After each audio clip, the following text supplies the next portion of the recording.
Magandang araw mga mag-aaral. Halina't matuto sa Filipino 5.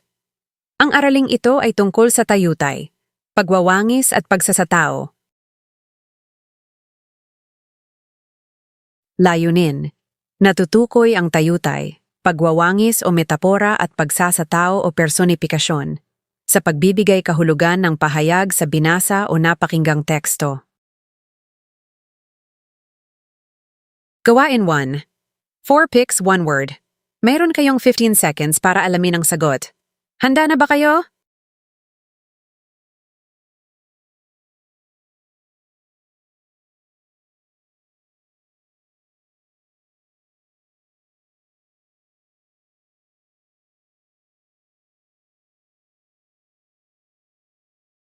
Ang tamang sagot ay parke. Sino sa inyo ang nakapasyal na sa parke? Ano ang hindi nyo malilimutang karanasan sa pamamasyal sa parke? Ngayong araw ay mayroon tayong mapapakinggang maikling teksto tungkol sa isang batang namasyal sa parke.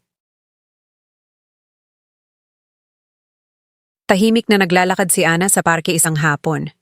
Habang pinagmamasdan niya ang paligid, napansin niyang sumasayaw ang mga dahon sa ihip ng hangin.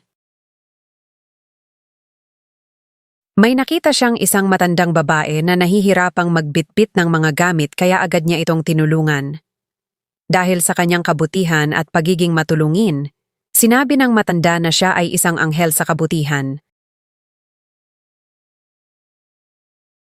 Tanong, sino ang naglalakad sa parke? Ano ang kanyang nakita sa parke? Kung ikaw si Nina, tutulungan mo din ba ang matanda? Bakit? Ang iyong sagot at opinyon ay maaring ibahagi sa klase.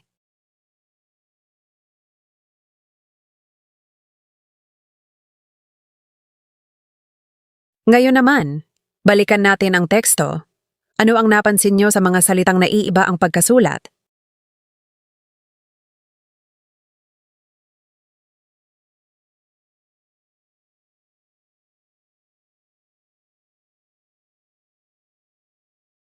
Basahin at unawain. Una, siya ay isang anghel sa kabutihan. Ano ang ibig sabihin ng pahayag? Tao ba talaga siya o inihambing lamang sa anghel? Pangalawa, sumasayaw ang mga dahon sa ihip ng hangin. Maaari bang sumayaw ang mga dahon? Anong katangian ng tao ang ibinigay sa dahon? Ano kaya ang tawag sa ganitong pangungusap?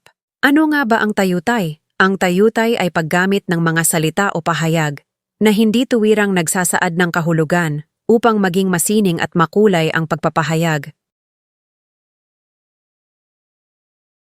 Narito ang mga halimbawa ng tayutay. Una, pagwawangis o metapora. Ito ay tuwirang paghahambing ng dalawang magkaibang bagay, tao o kaisipan, nang hindi gumagamit ng mga salitang tulad ng, parang, gaya ng, at kawangis ng. Layunin nitong ipakita ang pagkakatulad ng isang bagay sa isa pa. Halimbawa ng pagwawangis o metapora. Una, siya ay isang ilaw ng tahanan, kahulugan. Siya ang nagbibigay ng gabay at liwanag sa pamilya. Pangalawa, ang puso niya ay bato, kahulugan. Siya ay walang pakiramdam o hindi madaling maawa. Pangalawa, pagsasatao o personifikasyon. Ito ay pagbibigay ng katangian, kilos o damdamin ng tao sa mga bagay na walang buhay, hayop o kalikasan. Halimbawa ng pagsasatao o personifikasyon. Una, nakangiti ang araw sa umaga, kahulugan. Maganda at maliwanag ang sikat ng araw. Ang umaga ay binigyan ng katangian pantao na nakangiti. Pangalawa, sumasayaw ang mga bulaklak sa hardin, kahulugan. Gumagalaw ang mga bulaklak dahil sa ihip ng hangin. Ang bulaklak ay binigyan ng kilos pantao na sumasayaw. Pagsasanay 1. Panuto. Tukuyin kung ang pangungusap ay naglalaman ng tayutay na pagsasatao o pagwawangis. Idikit ito sa pisara sa tamang hanay. Pangalawang pagsasanay. Panuto. Tukuyin ang tayutay at ibigay ang kahulugan nito. Una, ang kanyang mga salita ay kutsilyong tumatama sa aking puso. Pangalawa, Nagluluksa ang langit ng pumanaw ang bayani.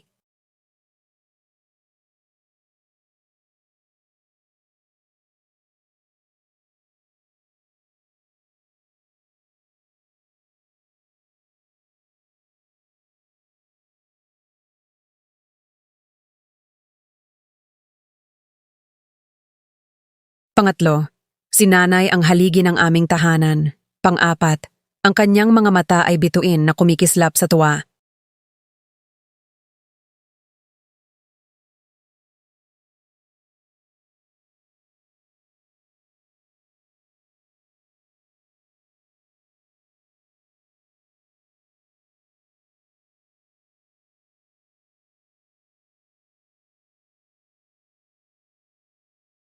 Panglima, si Marco ay isang leyon sa tapang kapag ipinagtatanggol ang kanyang mga kaibigan.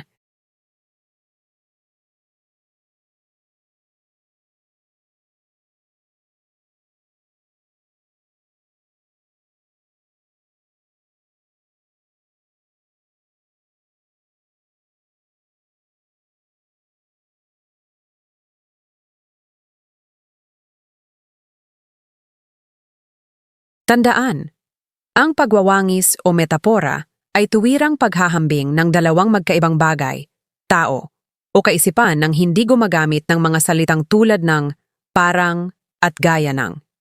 Samantala, ang pagsasatao o personifikasyon ay pagbibigay ng katangiang pantao sa mga bagay na walang buhay, hayop o kalikasan.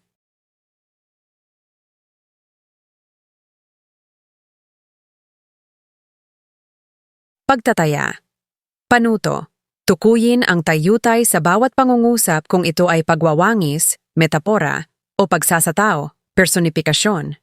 Isulat ang sagot at piliin ang kahulugan ng pahayag mula sa kahon.